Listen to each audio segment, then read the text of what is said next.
오늘은 누가복음 4장 16절부터 30절까지 말씀입니다. 누가복음 4장 16절부터 30절까지 한 목소리로 함께 읽겠습니다.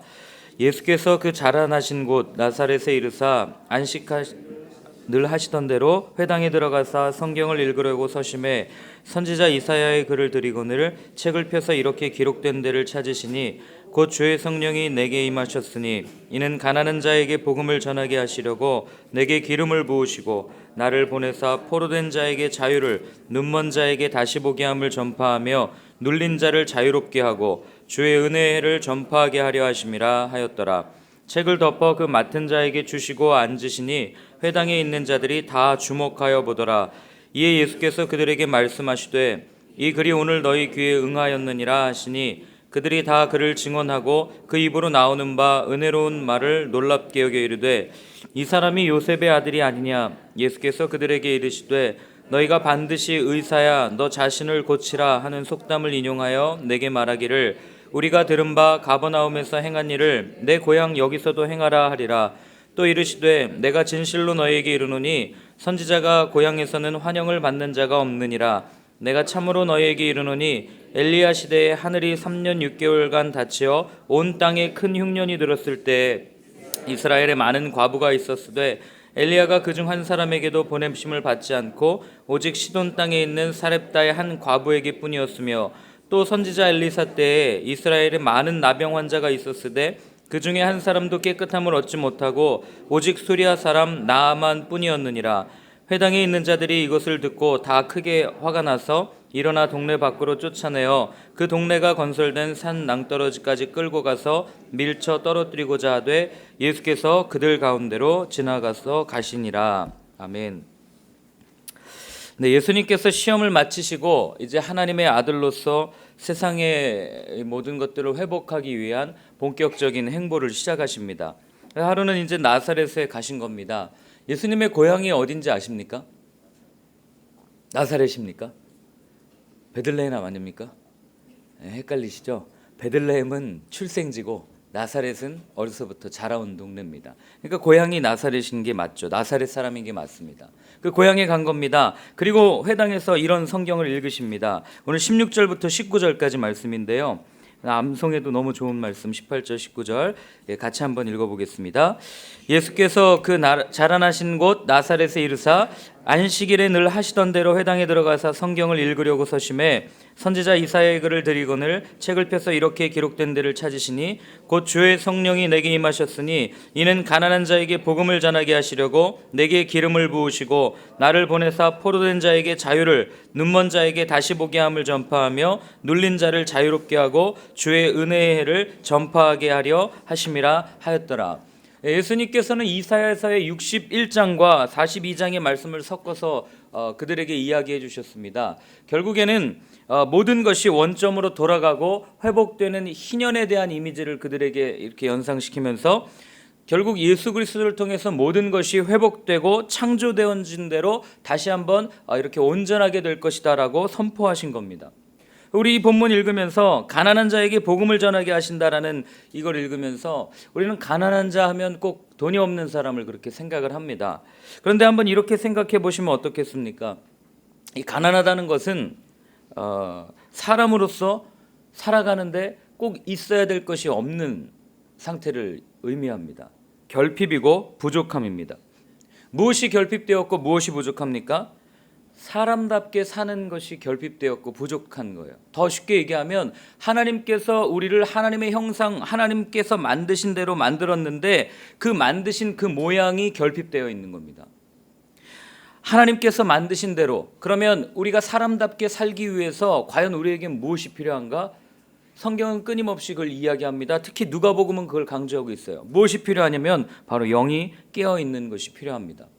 그래서 성령이 임해서 가난한 자를 육의 사람이 아닌 영의 사람으로, 그리고 떡으로만 사는 존재가 아닌 말씀으로 사는 존재로 만들어주시는 거죠. 그래서 영의 사람은 물질, 관계 등 세상으로부터 자유하게 되고 눈 뜨고도 보지 못하는 것들을 보게 하시고 사람들의 시선과 기준의 억눌림으로부터 자유하게 하는 주의 은혜를 보게 하시는 겁니다. 하나님의 형상으로 만들어진 온전한 사람이 죄 때문에 그 하나님의 형상이 일그러졌어요. 그래서 온전한 모습을 갖고 있지 않습니다. 그 온전하지 못한 모습이 성령 안에서 온전하게 회복되어지는 것을 약속하고 말씀하시고 선포하신 구절이 바로 오늘의 말씀이라는 겁니다. 이 말씀을 들려주시니까 사람들이 예수님을 주목하기 시작합니다. 그리고 예수님은 오늘 이 말씀을 들으면서 그들에게 이렇게 얘기합니다. 이 말씀이 오늘 너희 귀에 응하였다라고 이렇게 이야기합니다. 그러니까 그들이 굉장히 놀랍게 여깁니다. 우리 20절부터 23절까지를 한번 같이 읽어보겠습니다. 책을 덮어 그 맡은 자에게 주시고 앉으시니 회당에 있는 자들이 다 주목하여 보더라. 이에 예수께서 그들에게 말씀하시되 이 글이 오늘 너희 귀에 응하였느니라 하시니 그들이 다 그를 증언하고 그 입으로 나오는 바 은혜로운 말을 놀랍게 여기 이르되 이 사람이 요셉의 아들이 아니냐. 예수께서 그들에게 이르시되 너희가 반드시 의사야 너 자신을 고치라 하는 속담을 인용하여 내게 말하기를 우리가 들은 바 가버나움에서 행한 일을 내 고향 여기서도 행하라 하리라.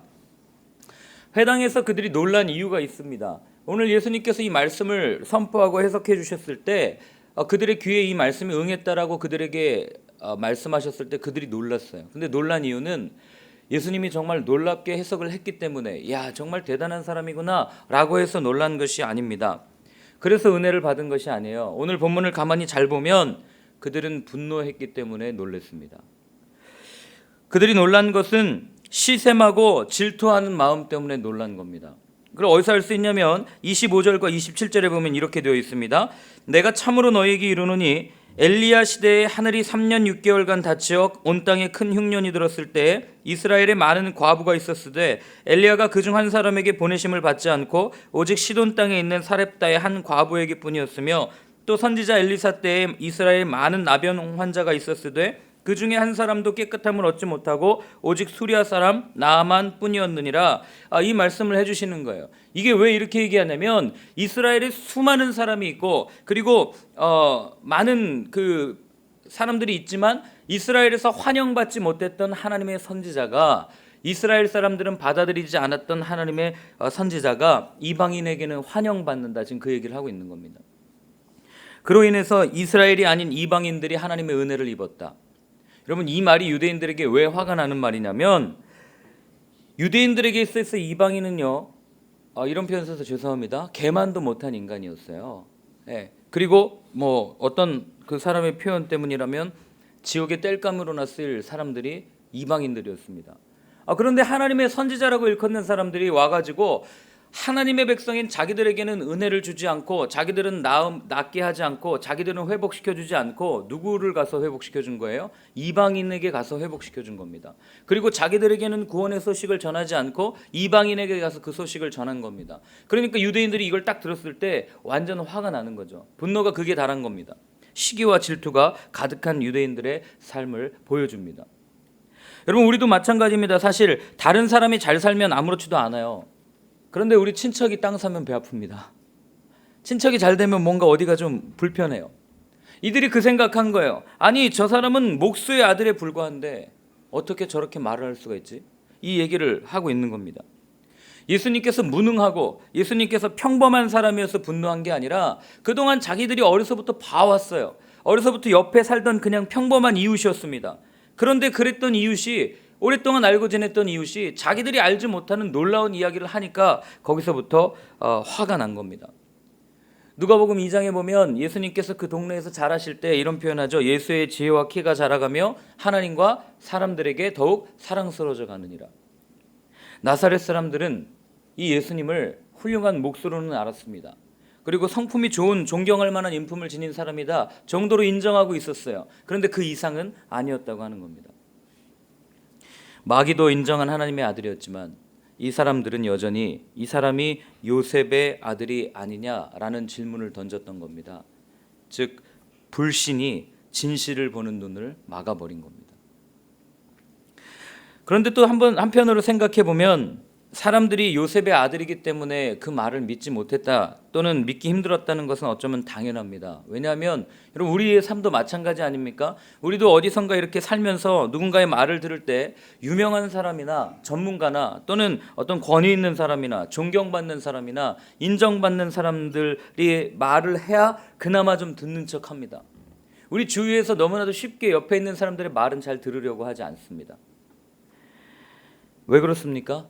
내가 너보단 좀 더 잘 알지 않겠냐, 내가 조금 더 많이 안다는 그 생각 때문에 우리는 잘 듣지 않습니다. 그런데 여러분, 사실 이 진리라는 것이요, 꼭 어떤 설교나 명언 또는 전문가들이 하는 이야기에만 있지 않다는 것을 알게 됩니다. 저도 얼마 살지 않았지만 어떨 때 이렇게 이야기하다 보면요, 저보다 어린 동생들이랑 이야기할 때, 또는 어린 친구들, 우리 교육자들의 자녀들과 이렇게 이야기할 때, 또는 유치원에서 자라나는 아이들과 이야기할 때, 또는 제가 가르쳤던 저를 따라왔던 많은 청년들과 이렇게 이야기할 때, 그들과의 대화 속에서 진리를 발견하게 될 때가 있다고 하는 사실입니다. 그래서 예수님도 어린아이에게서 배우라 그렇게 이야기했는지도 모르겠습니다. 여러분, 이게 하나님에 대한 생각도 마찬가지입니다. 우리 인간이 저지른 가장 치명적인 실수가 뭔지 아십니까? 하나님을 우리의 사고의 틀 안에 가두려고 하는 사고들입니다. 내가 믿는 하나님, 내가 믿어온 하나님만이 참 하나님. 그러나 여러분, 이건 어디까지나 본인 경험이죠. 이걸 가지고 절대적으로 해가지고 이런 하나님만이 진짜 하나님이야 라고 이야기하면 큰일 나는 겁니다. 은혜를 원한다고 하면서도 우리는 여전히 기존의 습관과 질서가 바뀌는 것은 원치 않습니다. 우리 안에는 늘 육의 생각으로 가득 차 있습니다. 내 사고 속에 내가 갇혀 있는 겁니다. 이 틀을 깨지 못하면 우리는 진리를 알 수가 없는 겁니다. 내가 이미 색안경을 끼고 모든 걸 바라보기 때문에 그건 내 진리지 세상이 말하는, 하나님이 말씀하시는 진리가 아니라는 거죠. 그래서 이걸 깨야 됩니다. 이걸 깨고 세상을 바라보기 시작했을 때 하나님의 진리가 우리 눈에 보이게 될 것입니다. 이게 다른 말로 누구죠? 니고데모가 예수님 찾아와서 얘기하잖아요. 제일 먼저 뭐 해야 된다고 얘기합니까? 거듭나야 한다고 얘기합니다. 이 거듭나는 게 우리 틀을 깨는 행동이라는 거죠. 자, 24절을 한번 같이 읽겠습니다. 또 이르시되 내가 진실로 너희에게 이르노니 선지자가 고향에서는 환영을 받는 자가 없느니라. 아멘. 선지자가 고향에서 환영을 받는 자가 없다. 그래서 우리는 흔히 선지자가 고향에 가면 배척받는다라고 이야기를 합니다. 예수님께서 우리는 이런 질문을 한번 던져볼 수 있어요. 과연 나사렛에서만 배척을 받으셨는가? 가는 곳곳마다 사실 시비 걸지 않았습니까?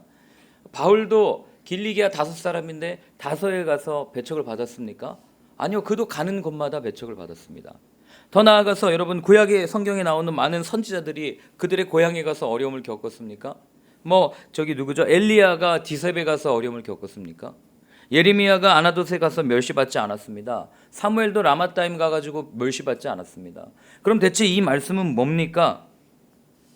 고향에서 배척받는다는 말은 여러분, 이건 사실 비유입니다. 왜 비유냐면 우리는 알고 있어요. 하나님의 선지자, 하나님의 말씀을 들고 이 땅에 왔던 모든 선지자들은 자기의 동족, 자기의 백성, 자기 민족이었던 이스라엘에게 모욕을 받고 굴욕을 당했습니다. 예레미야가 그랬죠. 엘리야가 그랬습니다. 오늘 예수님께서 말씀하신 것처럼 엘리사도 그랬습니다. 예수님도 끝내는 자기 동족에게 끌려가서 십자가에 못 박혀 죽게 되지 않습니까? 그렇기 때문에 고향에서 배척받는다는 말은 자기 민족, 유대인들, 더 나아가서 내게 가까운 사람, 내 옆에 있는 사람들이 나를 배척하는 것을 의미를 합니다. 자, 그렇다면 우리는 오늘 이렇게 질문해 볼 수 있습니다. 예수님을 배척했던 유대인들, 예수님을 배척했던 예수님과 함께 자랐던 사람들, 예수님을 배척했던 예수님의 옆에 있던 사람들을 바라보면서 좀 그거 인정해 주지 그렇게 배척하나 라고 생각할 수 있지만, 어쩌면 오늘날 예수님을 배척하고 십자가에 못 박는 사람들이 누구인지를 생각해 보면 우리는 이 본문으로부터 자유할 수 없다는 것을 금방 알게 됩니다. 예수님을 따른다고 이야기하면서도 그렇게 예수님의 십자가를 지겠다고 이야기하는 그리스도인들, 어쩌면 그 사람들이 예수님을 배척하는 사람이 아닐까, 이런 생각을 해보게 되었습니다.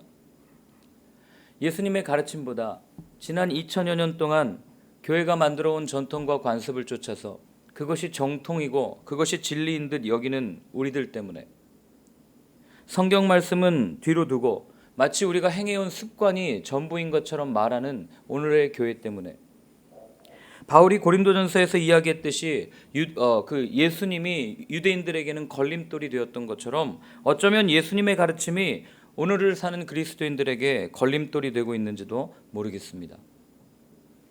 오히려 안 믿는 사람들이 예수님의 가르침을 더 잘 알고 실천하는 모습을 볼 때가 있습니다. 제가 명절에 어떤 TV를 보다가 어떤 사람이 나왔는데 그분은 변호사님이셨습니다. 이 변호사님이 이 변호를 하다가 맡은 사람을 보니까 지체장애를 앓고 있는 청년이었습니다. 그래서 어떻게 했냐면 그냥 변호하고 끝내면 될 걸, 이 변호사님이 그걸 계기로 그 청년을 끝까지 돕는 모습을 보게 되었습니다. 그걸 보면서 제가 그렇게 얘기했습니다. 야, 저 사람이 진짜 그리스도인이지 나는 과연 뭘 하고 있나? 이런 질문을 던진 적이 있습니다. 서로 사랑하라고 그렇게 살아가라고 권면받은 우리는 과연 오늘을 사는 우리는 누구를 사랑하고 우리는 예수님의 말씀, 예수님의 가르침에 따라 얼마나 행동하고 있습니까? 여전히 우리는 우리 안에 있는 욕심과 우리 안에 있는 우리의 테두리 안에서 우리의 것을 강요하고 서로를 용납하지 못하고 다름을 인정하지 못하는, 정말 나와 다르다는 이유로 서로 사랑할 만한 모습을 가지고 있지 않다는 이유로 사랑하라는 그 예수님의 가르침은 잊은 채 예수님을 배척하고 있는 것은 아닌가 우리가 한번 생각해 보아야 합니다. 28절부터 30절까지 함께 읽겠습니다. 회당에 있는 자들이 이것을 듣고 다 크게 화가 나서 일어나 동네 밖으로 쫓아내어 그 동네가 건설된 산 낭떠러지까지 끌고 가서 밀쳐 떨어뜨리고자 하되 예수께서 그들 가운데로 지나가시니라. 아멘. 네, 사람들이 들으니까 이제 화가 나는 거죠. 이 나사렛에서 난 저 사람이 말이에요, 우리를 가르칩니까? 그리고 어디 아무것도 아닌 같이 자라온 사람이 마치 하나님인 것처럼 그렇게 이야기를 합니까? 사람들은 이 분노가 극에 달하는 거예요. 그리고 사실 우리가 누군가의 죄를 이야기해 줄 때요, 사랑해서 죄를 이야기하지만 그걸 들으면요 분노하는 겁니다. 왜요? 옳은 말이니까, 맞는 말이니까. 이게 맞는 말이면 더 화가 나는 겁니다. 반박을 할 수가 없거든요. 그러니까 이 사람들이 막 화가 나는 것들을 보게 됩니다. 결국 시기 그리고 질투가 분노의 씨앗이 되는 것을 보게 되고, 이 시기와 질투 때문에 결국 유대인들이 예수님을 십자가에 못 박게 되는 것을 우리는 알고 있지 않습니까? 사실 세상에 시기와 질투 없는 사람은 없습니다. 여기 앉아있는 여러분들 중에 아무리 우리가 그리스도를 닮아가자고 노력을 해도 여러분 사실 시기 안 하고 질투 안 하는 사람이 어디 있습니까? 나보다 조금 더 나은 조건에 있는 사람 보면 어쩔 수 없이 시기하고 더 나은 것을 그리워하고 좋아하는 것이 사람의 본성이기 때문에 그렇습니다. 그런데 왜 시기하고 질투하는지 여러분 아십니까? 시기하고 질투하는 이유는요 딱 한 가지입니다. 열등감 때문이에요. 가인이 아벨을 왜 시기했습니까? 자신의 예배는 받지 않고 죄의 예배만 받아주니까 가인이 거기서 열받은 거 아닙니까? 이 열등감은 또 왜 생깁니까? 내가 결핍되었고 내가 부족하다고 느껴지기 때문에 생기는 게 열등감입니다. 아까 위에서 말씀드렸습니다. 그럼 이 결핍과 부족함을 어떻게 극복해야 됩니까? 여러분 사실 하나님께서 우리를 창조하셨을 때는 완전하게 창조하셨습니다. 결핍이 없는 상태였어요. 부족함이 없는 상태입니다. 그런데 죄로 인해서 우리의 완전했던 모습이 일그러져 있는 거예요. 그러니까 끊임없이 그 일그러진 그 형상 속에서 결핍을 느끼고 부족함을 느낍니다. 그래서 이것을 완전하게 온전하게 회복하기 위해서는 하나님께서 만드신 원래의 형상대로 회복되어야 됩니다. 근데 이 완전한 회복은 우리 힘으로 불가능한 걸 우리 너무 잘 알고 있지 않습니까? 그리고 이 완전한 회복은 결국 주님 앞에 갔을 때, 주님께서 다시 오셨을 때, 그리고 그 주님이 우리를 다시 부르셨을 때 그 온전한 새 예루살렘과 새 땅에서 완전하게 회복될 겁니다. 그런데 그럼 이 땅에서는 어떻게 해야 됩니까? 그것 때문에 예수님이 끊임없이 말씀하셨던 게 성령 받으라고 이야기하신 겁니다. 누가복음에서 끊임없이 성령을 강조하고 있는 이유가 거기 있는 겁니다. 앞에서 이야기했듯이 이 죄로 얼그러진 우리의 형상을 하나님의 형상대로 회복해야만 이 부족과 결핍함이 극복되는데, 그러기 위해서는 우리 영이 깨어나야 되는 거예요. 그러기 위해서는 성령을 받아야 하는 겁니다. 그러기 위해서 우리의 삶에 꼭 필요한 분 성령님이다라는 이 명제가 우리에게 필요하다는 것입니다. 내 힘과 내 의지로는 내 부족하고 내 모난 부분 아무리 다듬으려고 해도요, 그건 도덕이지 우리에게 생명을 줄 수가 없습니다. 그건 하나의 그냥 습관이고 관습입니다. 내가 이렇게 모났으니까 이렇게 안 해야지라고 하면 나중엔 그게 율법이 되어서 나를 올가매는 것들을 보게 됩니다. 거짓말하지 말아야지, 거짓말할 때마다 여기 한 번씩 찔러야지, 나중에 여기 아마 이렇게 피멍 들어 있을걸요. 막 찌르다가 그러다 거짓말하고 안 찌르면 나 거짓말했는데 왜 안 찌르지? 하는 이 찌르는 행위에 우리는 끊임없이 주목하고 이렇게 율법이 우리를 묶어가지고 그 본질은 회복할 생각은 아니하고 이렇게 끊임없이 또 다시 사망의 길로 걸어가게 하는 게 인간의 본성이라고 하는 겁니다. 그렇기 때문에 여러분 우리에게는 정말 성령이 필요합니다. 그래서 우리 흔히 그런 얘기하지 않습니까? 사실 신학교 나와도 소용없습니다. 한 가지만 하면 끝난다고 얘기해요. 그게 뭡니까? 성령 충만하면 그걸로 끝납니다라고 이야기합니다. 신약 성경에 예수님의 제자들이 무슨 학교를 나왔습니까? 사도들이 무슨 훌륭한 교육을 받았겠습니까? 교부들이 무슨 어떤 훌륭한 교육을 받았겠습니까? 그냥 말씀 읽고 기도하고 성령 충만한 삶으로 끝난 거 아니겠습니까? 거기에서부터 시작된 겁니다. 그래서 오늘 우리가 함께 기도할 때 그런 기도를 좀 했으면 좋겠습니다. 성령님을 갈망하는 기도를 했으면 좋겠습니다. 예수님도 이 누가복음에 보면 끊임없이 사역하실 때 성령을 의지하십니다. 그래서 오늘 우리가 이 찬양을 좀 같이 불렀으면 좋겠습니다. 거룩하신 성령이여 우리에게 임하소서. 성령이 불러오셔서 세상 헛된 마음 태우소서. 손들고 주를 바랄 때 성령이여 임하소서. 이런 찬양입니다. 간절한 마음으로 정말 우리가 성령 하나님을 바라는 마음으로 찬양할 때 구하고 찾는 자에게 하나님이 주신다 약속하셨습니다. 그래서 정말 우리 힘으로는 이 땅 살아갈 힘이 없습니다. 성령님께서 늘 함께 해주시지 않으시면 늘 넘어지는 것이 저희들의 모습 아니겠습니까?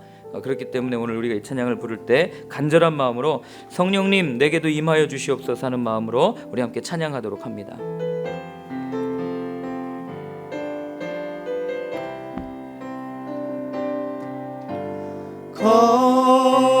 거룩하신 성령이여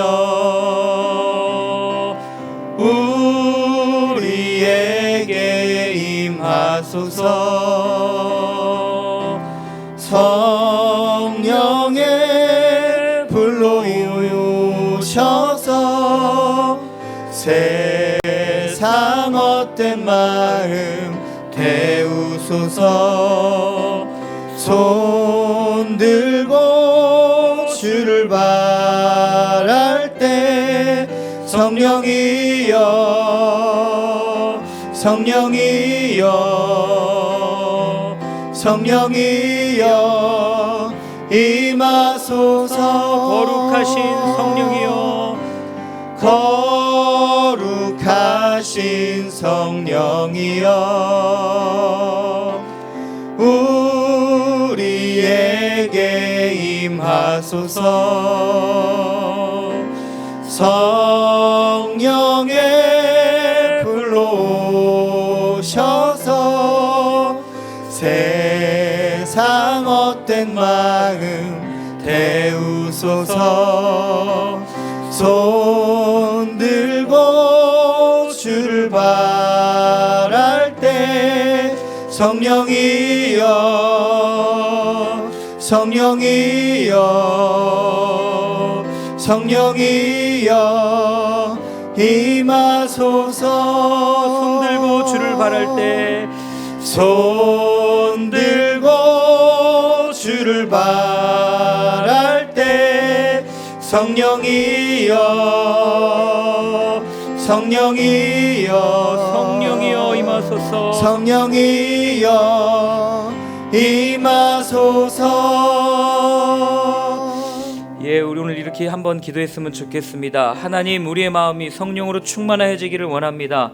성령님, 우리의 삶 가운데 좌정하여 주셔서 우리 가운데 늘 함께하여 주시옵소서. 하나님, 우리는 성령님께서 함께 해주시지 않으면 늘 마음이 공허하고 늘 세상의 다른 것들로 채워가지만 늘 여전히 허전하고 정말 살아갈 수 없는 우리의 존재이오니 약속하신 성령님 우리 가운데 임하여 주셔서 우리의 모자라고 부족하고 결핍되어진 모든 부분이 성령님 안에서 온전히 회복되어지는 그런 삶을 살아갈 수 있도록 여러분 자신을 위해서 우리 이 시간 함께 한번 기도하도록 합니다.